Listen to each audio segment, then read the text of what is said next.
La famille, je pense que Trump a prévu tout, Trump a planifié tout. Mais ce scénario que l'Iran est en train de montrer là, Trump n'a pas prévu ça. Trump, je pense, à l'heure où nous sommes, je pense que là où Trump est là, il est découragé. Parce que le fait que l'Iran a la capacité jusqu'à aujourd'hui, on est déjà 6e jour, de bombarder, de répliquer. Et là où je vous dis là, ce n'est plus les Américains qui sont en train d'attaquer, c'est l'Iran qui est en train de faire le travail. Au niveau des Riyad, on a demandé à tous les diplomates, et quand je parle des diplomates là, que tu sois de l'Europe ou que tu sois de l'Amérique, c'est tous les diplomates de se mettre à l'abri. De se mettre à l'abri, parce que l'Iran ciblait de tout.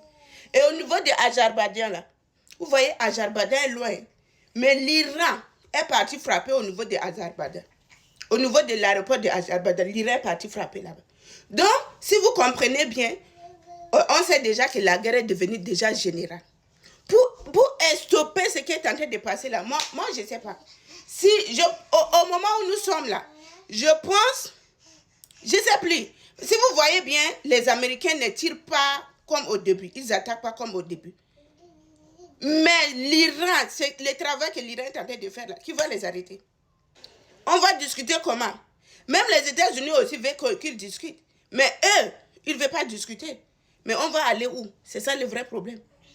Et Israël confirme que l'Iran a la capacité, il a les réserves pour frapper. Il dit l'Iran a la capacité de frapper encore. L'Iran a la capacité. Vous voyez, des fois on dit il ne faut pas provoquer ton ennemi. Quand ton ennemi se fait comme s'il est faible, là, des fois il faut le laisser. Parce que tu ne sais pas de quoi il s'est préparé pour t'attendre. Il y a des gens comme ça dans la vie.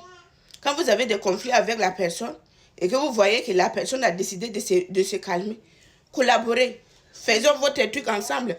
Ou chacun fait de son côté. Mais lorsque tu décides de revenir l'attaquer, je vous dis, quand il se réveille là, personne ne peut pas l'arrêter. Parce que l'Iran où il est là, il est blessé dans son âme.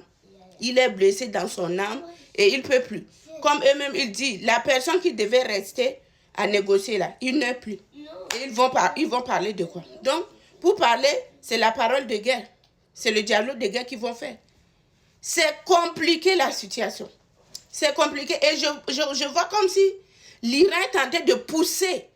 Il est en train de pousser au bout pour que les pays de Golfe entrent en guerre.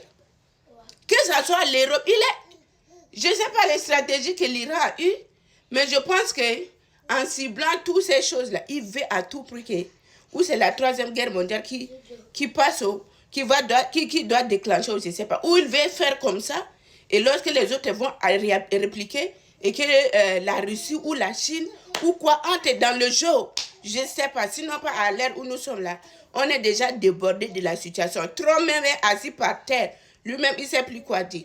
Il a sous-estimé l'Iran. Il a sous-estimé, il ne pensait pas que l'Iran pourrait réagir comme ça. Et aujourd'hui, on voit que c'est déjà grave.